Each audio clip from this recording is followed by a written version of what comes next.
بسم الله الرحمن الرحيم.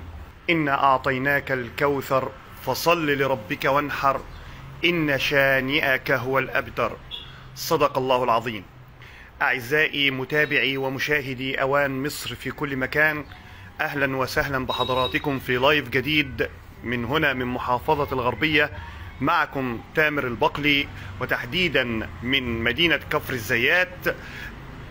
هنتعرف على الأضاحي السنة دي وعلى مواصفات الأضحية وأسعار الأضاحي ماشية ازاي. هيكون لنا لقاء مع أحد أصحاب المزارع أو مزارع التسمين كما يسمونها في عرفهم في مجالهم. هيكون معانا أحد المعلمين الكبار هنا في كفر الزيات، هنتعرف بيه. اتفضل يا معلم. نتعرف بحضرتك. السلام عليكم ورحمة الله وبركاته. معك أخوك المعلم إبراهيم الحلوف يا أبو أحمد. أهلا يا معلم إبراهيم، منورنا على أوان مصر. فإحنا تشرفنا بحضرتك. أول حاجة، الحاجة التانية احنا عايزينك تعرفنا يعني إيه أضحية، يعني إيه أول ما أخش عشان أشتري عجل او عشان اشتري خروف او عشان اشتري جدي، اعرف اشتري الاضحيه الصحيحه ازاي، يعني سنها الكلام ده كله، وده هيكون معانا في اللقاء باذن الله. اتفضل. بسم الله الرحمن الرحيم. صلاة النبي فوق كل شيء عليه الصلاه والسلام. صلى على رسول الله عليه الصلاه والسلام. العجول المفروض تنذبح تبقى ثمينه، اذا كان عجول او خرفان او جمال او اي حاجه ثمينه، ما فيهاش فيها اي غلطه، ما فيهاش فيها اي تعب، ما فيهاش فيها اي عيب. اهم حاجه بس ايه، يسمعوا الصلاه على النبي عشان نعرفهم نشرحهم تفاصيل الاضحيه. ولازم الانسان مننا يتسمى مسلم لازم يضحي عشان خاطر يفدي روحه ويفدي بيته ويفدي اهله، يعرف يعيش في امان واستقرار تام طول العمر. بداية كده يا معلم ابراهيم، يعني عشان اشتري عجل، عشان سن الذبح في العجول بيبدأ من سن الكام، وازاي اعرف ان هو وفى السن المطلوب؟ في الخروف بيبدأ من 6 شهور، في المعزة من سنة، في الماعز من سنة، في العجول يعدي سنة، في الجمال يعدي 5 سنين. أهم حاجة تبقى سمينة. طول ما اللحمة سمنت واللحمة تقيلة اعرف أنت عديت جميع الخطوط. كل حاجة في السن بتاع العجول ربنا عز وجل وسيدنا محمد صلى الله عليه وسلم حدده لاجل يوصل للناس. لازم الحاجات ديت لما توصل للسن ده معين بتحمل جزء من اللحمه. ربنا هو اللي عالم بكل شيء وعالم بتفاصيل خلقه، وهو اللي قادر على كل شيء. طيب يا معلم ابراهيم، النهارده علشان خاطر انا كمواطن عادي عايز انزل السوق اشتري اضحيه ان انا ما اتغشش فيها، اشرح لي ازاي اعرف ان الذبيحه اللي قدامي او الحيوان اللي قدامي اللي هشتريه ايا كان بقى في العجول، في الخرفان، في الماعز، في الجمال، عايز اشتري حاجه نظيفه انما ما ينضحكش عليا فيها. بالصلاه على رسول الله. نبدا الكلام بالصلاه على رسول الله. صلى على حبيب قلبك الطيب عليه الصلاه والسلام. قبل اي حاجه، من يتقي الله يجعل الله مخرجا ويرزقه من حيث لا يحتسب.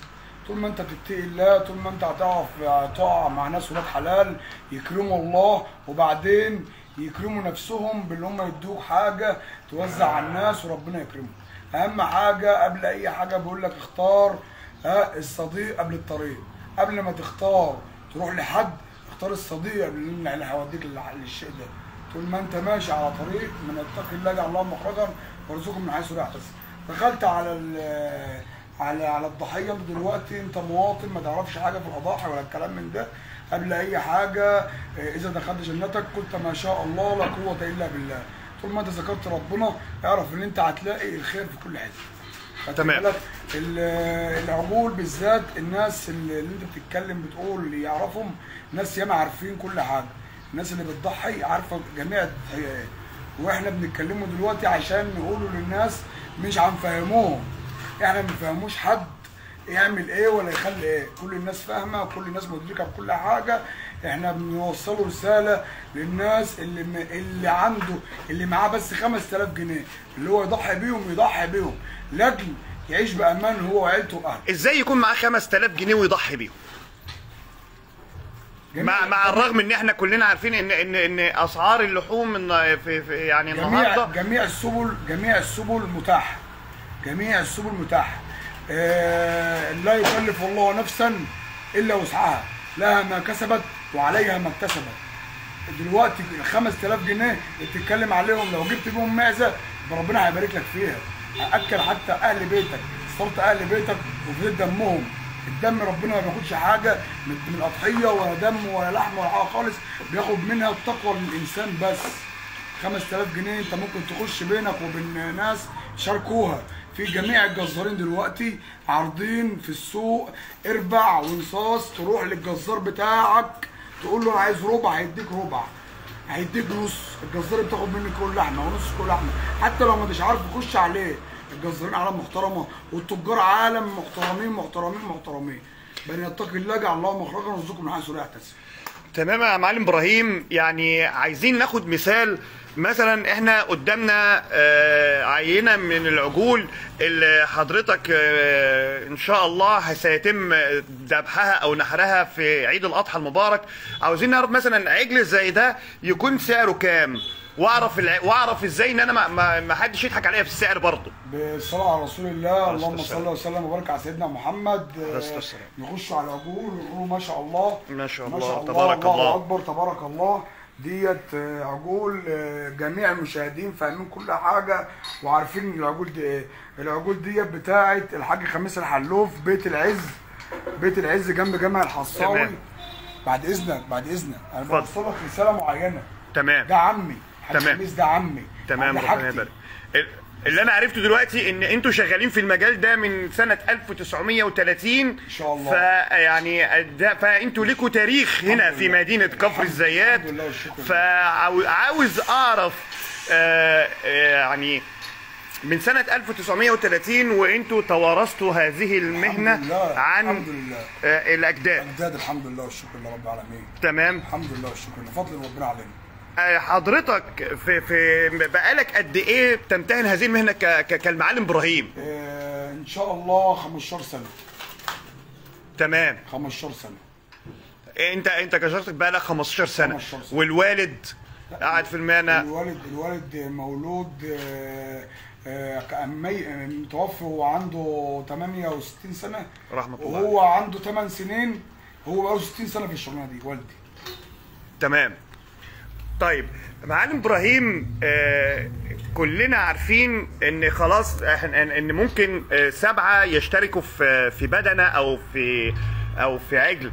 هل قابلك نوع من الانواع دي ان في ناس اشتركت في عجول، ولا بيجي لك ناس بتطلب منك انا عاوزك تشوف لي مثلا حد يشترك معايا، ولا ايه الدنيا بتمشي ازاي؟ ايوه يا باشا. الدنيا دي بتمشي ازاي؟ انت بيقابلك نوعيه من الناس، انا النهارده انا مش قادر ان انا اشتري عجل لوحدي. تمام يا باشا. جميع الجزارين في كفر الزيات والدرجمون وجميع اي جزار دلوقتي موجود عنده عجول بيسلمها اربع للجزارين. الجزار بيراعي ربنا في الزبون بتاعه. لا انا عايز اوصل لهدف واحد معلم ابراهيم بعد اذنك. انا دلوقتي جاي للمعلم ابراهيم، انا ما اقدرش اشتري عجل كامل لوحدي. فانا عاوز دلوقتي لو قدامك حد معايا يشيل معايا، هل تقدر موجود. ما انا بقول لك اهو الجزارين احنا عن نفسنا مالناش دعوه بالجزارين. احنا عن نفسنا بيت العز عاملين تسعيره للربع عجل والنص عجل. فعندنا جنب جامع الحصاوي وبيت العز عاملين تسعيره للربع عجل ونص عجل.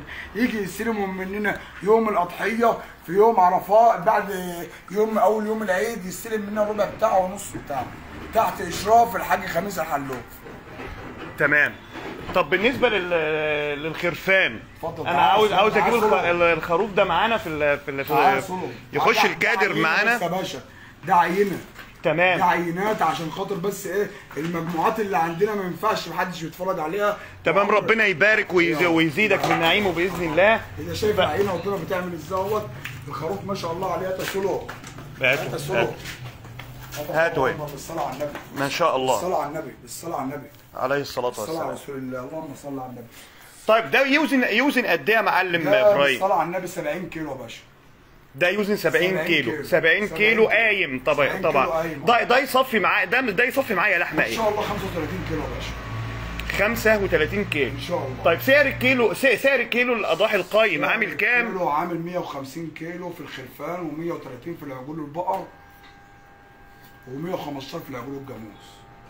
تمام، يعني لو صفى معايا 35 كيلو او 30 كيلو زي ما حضرتك قلت 35 كيلو صافي. 35 كيلو صافي. يعني يوصل سعر الكيلو الصافي كام؟ وديها سلو، وديها سلو من اصحابها سلو. يوصل سعر الكيلو كام؟ نعم. سعر الكيلو الصافي. الكيلو الصافي؟ نص بالنص يا باشا. تمام. نص بالنص. هضرب في 2 ان شاء الله. تمام. اي حاجه. والعجل ما شاء الله يعني يصفي معانا كام؟ العجول في عجل بيصفي 55%، وفي عجل بيصفي 50%، وفي سعر على حسب يا باشا. كل عظم ده روح ربنا خالقها.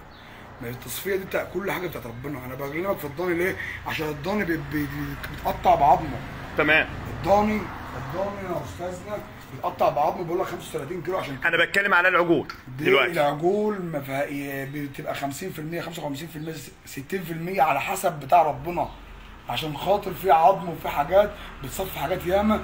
فالخروج بيتقطع بعظمه. فبقول لك 35 كيلو ده بيتشف. تمام. الشف ده ما اعرفش انا اقول لك قد كده، وتيجي انت تقول لا الحاجه قدامك اهو وانت سعره قد كده. بامر الله. عايز تاخده ميزان على الطريقه اللي يريحك. كل شيء موجود. تمام. من هنا من محافظة الغربية، وتحديدا من مدينة كفر الزيات، كان لنا لقاء مع المعلم إبراهيم الحلوف، أحد المعلمين الكبار هنا في مدينة كفر الزيات. المعلم إبراهيم الحلوف أبو أحمد. عرفنا النهارده ازاي لما نخش السوق نعرف ازاي نشتري اضحيه، نعرف ازاي ما يندهكش علينا. والنهارده وعرفنا اسعار الاضاحي ماشيه ازاي. فانا عايز اعرف يا معلم ابراهيم السؤال الاخير قبل ما اختم. انا دلوقتي لما بخش السوق بشوف في معلمين وتجار بيفتح بق الاضحيه او بق الذبيحه، بيعرف سنها من السنان ازاي؟ انا هوفر لك بقى موضوع فتح السنان ديت عشان برضك الناس تبقى ايه تستريح، ما تقعدش تمسك العجل والعجل يتزرجن والعجل تبقى فاهم كلامي، والعجل يتزرجن والعجل يكسر الدنيا. فاهم كلامي؟ ده فيها عجول بتبقى جامده ما تنفعش ايه تتفتح سنتها. بص يا باشا، بص في عجول بتبقى جامده يا باشا، ما ينفعش تسرح حسن يا باشا. في عجول ما ينفعش تفتح سنتها. تمام. في بقى حاجه ربنا قال لك سيماهم عند وجوههم، استحسنوا الوجوه لو في البقر. طول ما انت شايف الراس صغيره طول ما انت العجل صغير، الراس كبيره العجل كبير. تمام. كده على طول. تمام. ما تسالش سن حاجه عشان حرام وغلط. تمام. انت بتعنفه، دي روح. تمام. لا احترامها ولا تقديرها. تمام. كان لنا هذا اللقاء مع المعلم ابراهيم الحلوف ابو احمد، احد كبار جزارين كفر الزيات.